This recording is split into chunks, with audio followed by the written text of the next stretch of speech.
নমস্কার বন্ধুরা, যে যেখান থেকে আমার ভিডিওটি দেখছেন, আশা করি সবাই ভালো আছেন, সুস্থ আছেন। তো চলে আসলাম নতুন আরেকটি রান্নার ভিডিও নিয়ে। তো আজ যে রান্না করব এই যে কলার মোচার ঘন্ট, যেটাকে আমরা আঞ্চলিক ভাষায় কলার থোর বলি, আর অনেকে আবার কলা গাছের ভিতরের যে অংশটা, মূল যে ভিতরের অংশটা, ওটাকে থোর বলে। কিন্তু আমরা এই যে কলার মধ্যে যেটা থাকে এটাকে আমরা থোর বলি। তো এটার জন্য এই যে কিছু মশলা পাটায় বেটে নেব, আদা, জিরা, শুকনা মরিচ, কাঁচামরিচ, আর এই মশলাটা দিয়েই আমি ঘন্টটা রান্না করব। আর সাথে আলু ভেজে রাখলাম অফ ক্যামেরায়, আর একটু ছানা বুট সিদ্ধ করে রেখেছি, ওটাও দেব। পুরনে এই যে লবঙ্গ, দারচিনি, এলাচি, তেজপাতা আর এই কাঁচামরিচ,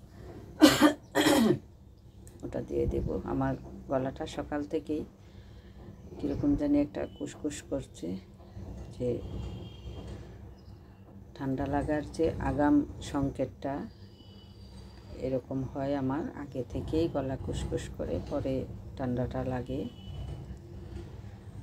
তো এই যে মশলাটা কষিয়ে তারপরে হলুদ গুঁড়া, মরিচ গুঁড়া, ধনিয়ার গুঁড়া দিয়ে থোড়াটা দিয়ে দিব। আর থোড়াটা এত ভালো ছিল, আরেকদিন একটা থোড়া এনেছিল, ওইটা একেবারেই মানে ভালো না, পোড়াটাই কালো ছিল। আর এটা এত সুন্দর, একেবারেই জকজক, আর রান্নার পরে আটালো আটালো একটা ভাব চলে আসছে। তো সব থোর কিন্তু একরকম হয় না। এই কিছু কিছু কলার গাছের থোড়া খেতে ভীষণ ভালো লাগে, আবার কিছুটা কিন্তু একেবারে ছাড়া ছাড়া, রান্নার পরেও কিন্তু মেশা হয় না, মানে মিশাগুসা হয় না, দেখা যায় যে ছাড়া ছাড়া থাকে। তো আজকে আমার এই থোড়াটা কিন্তু অনেক আটালো ছিল, রান্নার পরেও কিন্তু দেখতে ভালো লাগছিল, আবার খেতে তো বলার অপেক্ষা রাখে না, এত ভালো হয়েছিল। তো এই যে সিদ্ধ করা বুটগুলো দিয়ে দিলাম, তারপর অফ ক্যামেরায় ভেজে রাখা আলুগুলো দিয়ে ভালো করে কষিয়ে সবশেষে যেটা দেব, একটু জিরার গুঁড়ো ছিটিয়ে দেব, আর একটু ঘি, কাঁচামরিচ দিয়ে নামিয়ে ফেলব। আর কিছু মাছ ভাজি করব, এই যে যেটাকে আপনারা বাটা মাছ বলেন আর আমি লাচ্ছো মাছ বলি। তো ওটা আমি আজকে ভেজে নেব, কারণ এটা তরকারিতে দিলে গায়ে অনেক নরম, ভেঙে যায়। তো ভাবলাম যে কয়েক পিস মাছ রয়ে গেছে, এটা ভেজে ফেলি। তো ভাজতে গিয়েও কিন্তু একই অবস্থা, এই ভেঙে চুরে একেবারেই একাকার। আর একটু ঢেঁড়স ভাজি করব অফ ক্যামেরায়। ডালটা রান্না করে নিয়েছি। আর মাছটা রান্নাটা যতটা সহজ, নিরামিষটা রান্না এতটা সহজ না। যদিও অনেকে মনে করেন যে নিরামিষ রান্নাটা সহজ, আসলেই না। যারা রান্না করেন, অনেক দিদিভাইরা নিরামিষের আইটেম নিয়ে আসেন, তো অনেক কিছু দিয়ে রান্না করে।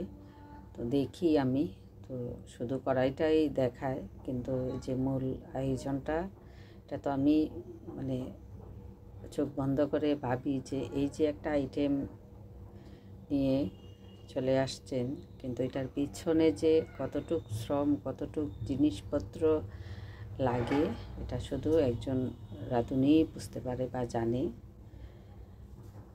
কারণ আমরা তো কেউই পুরোটা দেখাই না, শুধু যে কড়াইটা বসালাম, ফোড়নে দিলাম, মশলাটা কষিয়ে বাস মূল রান্নায় চলে যাই। আর এখান থেকেই মনে হয় যে 10 মিনিটে হয়তো রান্নাটা হয়ে গেছে। এটা নিজেরও মনে হয়, শুধু যখন নিজের ভিডিওটা কমপ্লিট করি, ছাড়ার আগে দেখি, তখন মনে হয় যে অনেক সহজ একটা রেসিপি, এই হুটহাট হয়ে যায়, কিন্তু না, হুটহাট হয় না। তো আপনাদের সাথে কথা বলতে বলতে এই যে হয়ে গেছে। এবার মাছটা ভাজবো। মাছগুলি আমাকে নাজেহাল অবস্থা করে ফেলছে, মাছ ভেঙে চুরে একেবারে একাকার। তারপরেও বসিয়েছি যখন, তো নামাতে হবে, তো কোনো রকম উল্টে পাল্টে নামালাম। তো সাথে একটু কাঁচামরিচ আর পেঁয়াজ ভেজে দেব। তো মাছগুলি কিন্তু তরকারির চাইতে ভাজাটা অনেক ভালো লাগছে। গরম ভাত দিয়ে খেয়েছি, আর কাঁটাটাও এতটা বোঝা যায় না এই ভাজা মাছ যখন খাই। আর তরকারিতে তো অনেকক্ষণ সময় ধরে বাছতে তারপরে খেতে হয়। বিশেষ করে আমি বেশি বাছি, কারণ আমার গলায় আগে লাগে। আমার ঘরে কারো গলায় লাগে না, কিন্তু কাঁটাওয়ালা মাছ আমারই আগে লাগে। তো আমি খুব আস্তে আস্তে কাঁটাওয়ালা মাছটা খাই। তো এই যে সবশেষে একটু ঢেঁড়স ছিল, ভাবলাম যে ঢেঁড়সগুলি যদি আজকে রেখে দিই তো ওইগুলো কাল হয়তো আর পাওয়া যাবে না, তো একটু নেড়ে চেড়ে নামিয়ে ফেললে খাওয়া হয়ে যাবে। তো এই জন্য ঢেঁড়সগুলিও একটু ভেজে নিলাম।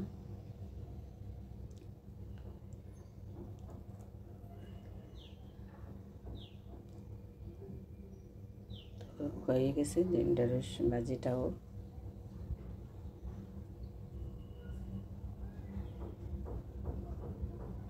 এবার নামিয়ে ফেলবো। তো হয়ে গেল আমার দুপুরের রান্না। তো সবগুলো রান্নাই কিন্তু আজকে অনেক ভালো লাগছিল খেতে। এটা আমি রান্না করেছি বলে না, মানে পেট ভরে ভাজি হলে আমার অন্য কিছু লাগে না। তরকারির চাইতে আমার ভাজি বড়া এগুলিই ভালো লাগে বেশি খেতে, আর সাথে যদি থাকে একটু ডাল। তো এতগুলো রান্না করে ঠিক, কিন্তু সব আইটেম কিন্তু আমি খাই না, শুধু ওই যে টেস্টটা বুঝি। তো আজ এই পর্যন্তই। ভালো থাকবেন, সুস্থ থাকবেন, আমার পাশে থাকবেন। ধন্যবাদ সবাই।